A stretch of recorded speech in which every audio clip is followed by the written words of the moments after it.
ladies and gentlemen, welcome back to part two of our discussion about information security and the regulatory environment, legal and ethical environment for information security. So we left off talking about kind of the international landscape and talking about how every single country is different, has different, not the least of which is regulatory laws governing information security, but different cultures as well. And we talked about that for a bit.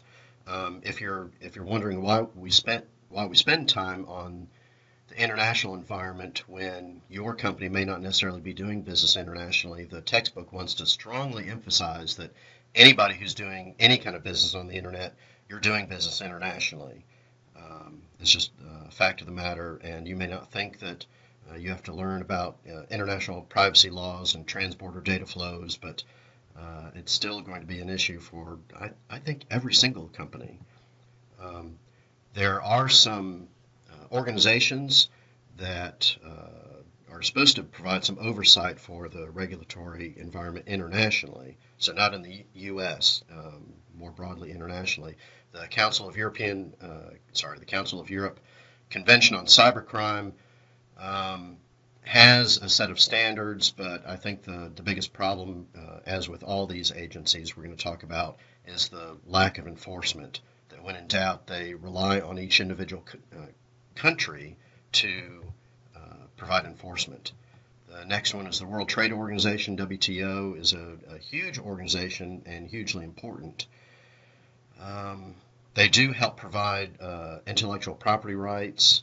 The problem with the WTO agreement, again, is the lack of enforcement, that it relies on each individual country to enforce the WTO agreement, which the U.S. does, not every country does.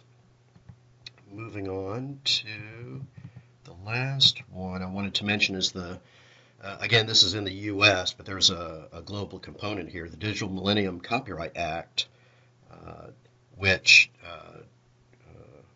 we passed in 1998, was in direct response to a European directive in 1995. So what's interesting to me is how we were kind of lagging behind the rest of the world in terms of copyright protection. So the only thing the DMCA regulates is you can't try to crack or get around any kind of protections or countermeasures. So the DMCA is specifically to prohibit trying to get around countermeasures or protection measures for videos, for audio files. And this is something that we kind of accept culturally in the U.S. And we acknowledge that it's probably, well, that it's definitely illegal to do, but a lot of us do it anyway through various kind of rationale mechanisms. Either I'm too poor, I can't afford it, it's easy. Quite frankly, it's so easy to get around protection mechanisms these days. It's a difficult law to enforce. But of course, I said culturally we see it as illegal and probably unethical. In other parts of the world, it may not even be seen as illegal and definitely not seen as unethical, which kind of leads to the next section, which has to do with ethics and specifically professional ethics for information security. And I wanted to get into a class discussion about this.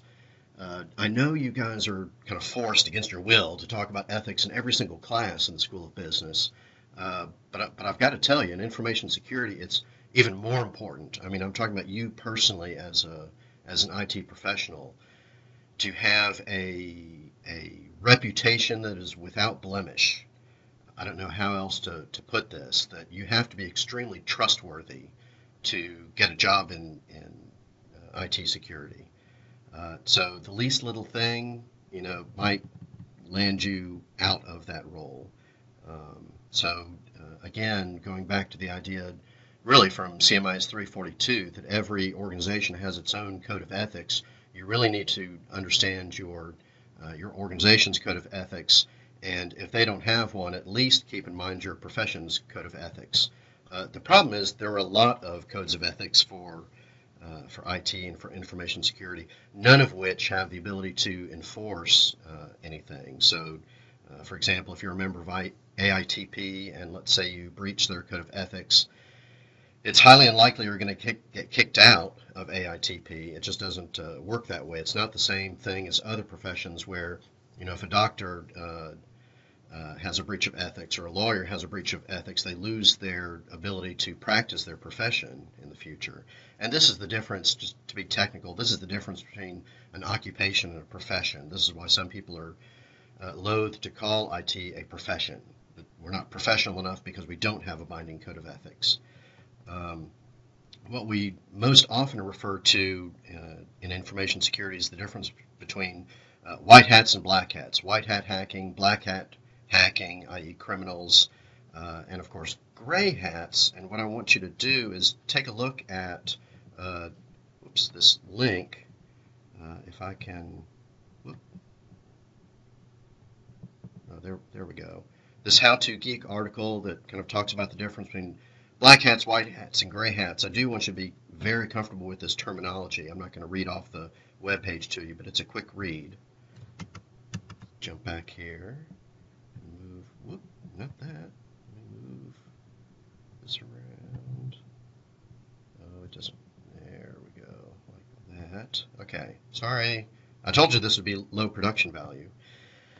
So we're talking about ethical differences between cultures. A great example of that is the attitude towards piracy, which the book gets into a lot. And if you notice, and if you actually read the footnotes, you'd see that the reason the authors are so into privacy is because they've done a lot of research in this area. And what they're doing is they're citing their own papers in the text of the textbook, which is fine, nothing wrong with that, but it's a little bit self-serving.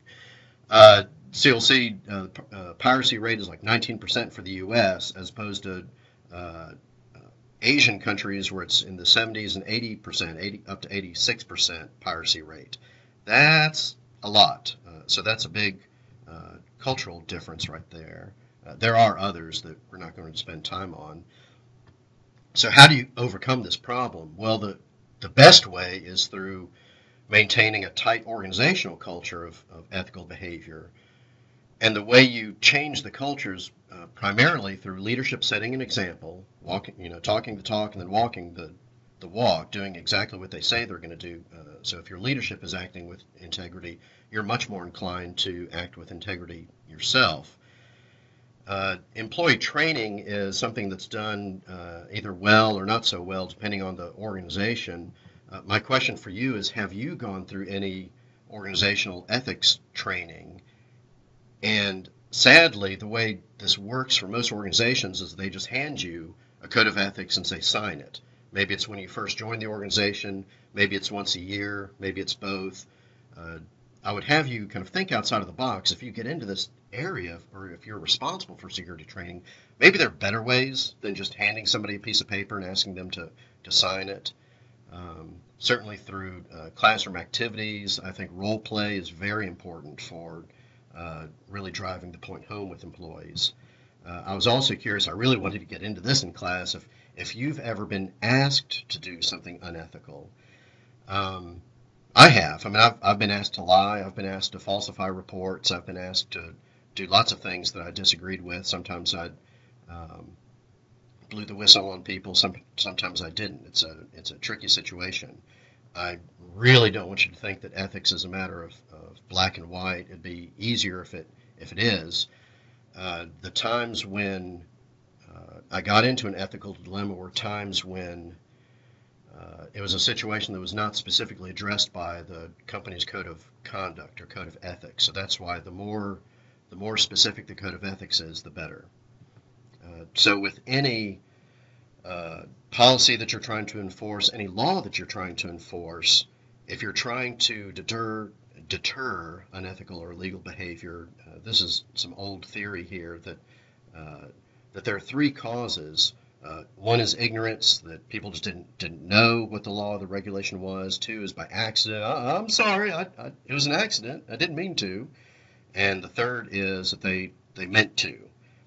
And I think 1, 2, 3, ignorance, accident, and intent line up very nicely with the three aspects of any information security system, i.e. the controls that you have over your people, the controls over your processes, and the controls you have over your technology. The book doesn't say that, but I'm saying that. I think it lines up pretty well. So deterrence, there are three things that you need to have in order for deterrence to work, which is fear of the penalty, that the penalty is severe enough, either losing your job or getting kicked out of your profession or getting kicked out of school in the case of plagiarism. Number two, the probability of being caught. So psychologically, we're much less inclined to do something if we think we'll be caught. So in the case of plagiarism, I would say your chances of being caught are around 99, 100%. Just saying. Number three, the probability of the penalty being applied. This is where you have to have consistency in the application of your policies at work. You can't make exceptions for people. Certainly, there may be mitigating circumstances that you need to take into consideration, but by and large, you have to treat everybody equally. Executives, employees, everybody in the organization, the penalty has to apply. Certainly, again, back to my case with plagiarism, the probability is 100% per the syllabus, which is my own set of laws and regulations. So, like I said, you can always fall back on a professional code of conduct when in doubt. I did want to point out that AITP, since we do have an active student chapter of AITP, that they have a very strong code of ethics. And the book talks about a lot of different IT organizations. I would just highlight for you AITP because we're so active with them. And the other one is InfraGard. They're a partnership between private industry and the FBI. And there's a very active group in St. Louis.